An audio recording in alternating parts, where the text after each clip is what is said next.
Hello friends, welcome to Jenny cooks. இன்னைக்கு ஒரு அட்டகாசமான சமோசா ரெசிபி தான் நாம் பார்க்க போகிறோம். இப்போ வாங்க வீடியோக்குள்ளே போகலாம். இந்த சமோசா செய்யறதுக்காக நான் ஒரு மிக்சிங் பவுல் எடுத்திருக்கேங்க. அதில் 2 கப் அளவுக்கு மைதா மாவு எடுத்திருக்கேன். இந்த 1 கப் மைதா மாவோட அளவு வந்து 150 கிராம். மொத்தமாக 300 கிராம் மைதா மாவு நான் எடுத்திருக்கேன். இது கூட ஒரு அரை டீஸ்பூன் அளவுக்கு ஓமம் சேர்த்துக்கோங்க. வந்து கையில் நல்லா தேய்ச்சி விட்டு இது கூட சேர்த்துக்கோங்க. அரை டீஸ்பூன் அளவுக்கு உப்பு சேர்த்துக்கோங்க.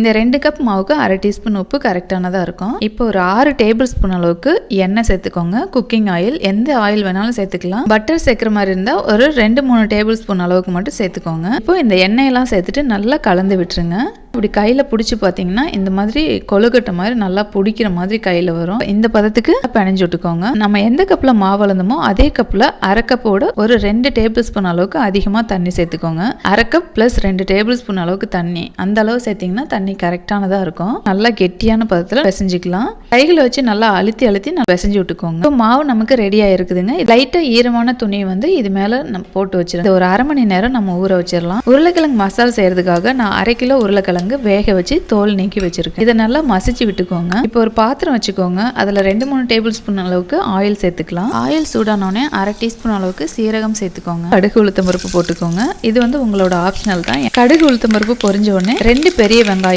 ஒரு 4 பச்சை மிளகாய் நல்லா கட் பண்ணிட்டு இது கூட சேர்த்துக்கலாம். வெங்காயம் பச்சை மிளகாய் நல்லா வதங்கிருச்சுங்க. ஒரு டீஸ்பூன் அளவுக்கு இஞ்சி பூண்டு பேஸ்ட் சேர்த்துக்கலாம். அதையும் பச்சை வாசனை போகிற அளவுக்கு நல்லா வதக்கிக்கோங்க. இஞ்சி பூண்டு பச்சை வாசனை போயிடுச்சு.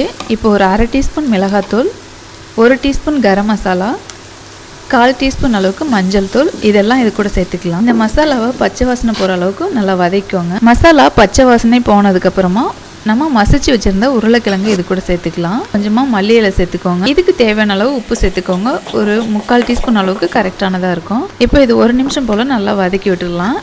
நமக்கு ஸ்டஃபிங்காக உருளைக்கிழங்கு மசாலா வந்து தயார். நீங்கள் நம்ம சேனலில் ஃபஸ்ட் டைம் பார்க்குறவங்களா இருந்தால் மறக்காமல் நம்ம சேனலை சப்ஸ்கிரைப் பண்ணிவிட்டு பக்கத்தில் இருக்கிற பெல் ஐக்கானை கிளிக் பண்ணிடுங்க. இப்போ நம்மளோட சமோசா மாவு வந்து அரை மணி நேரம் ஊறிடுச்சுங்க.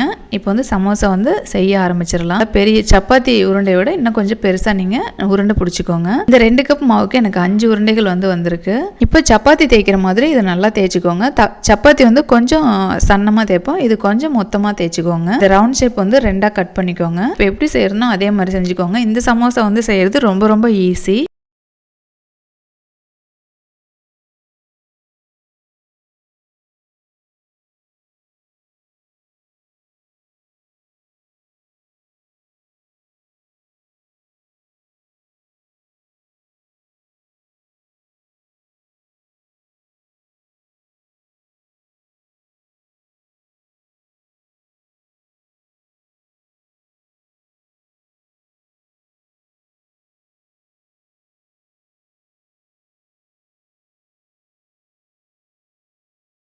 மசாலா வச்சதுக்கு அப்புறமா நம்ம ஒட்டும்போது அந்த ஓரங்கள் வந்து நல்லா இப்படி மெலிசா தட்டி விட்டுருங்க. இப்போ ஆயில் நல்லா சூடாகி இருக்குங்க. ஆயில் நல்லா சூடு பண்ணிட்டு மிதமான தீயில வந்து வேக வைங்க. அப்போதான் மேலெல்லாம் வந்து கரிஞ்ச மாதிரி ஆயிரும்.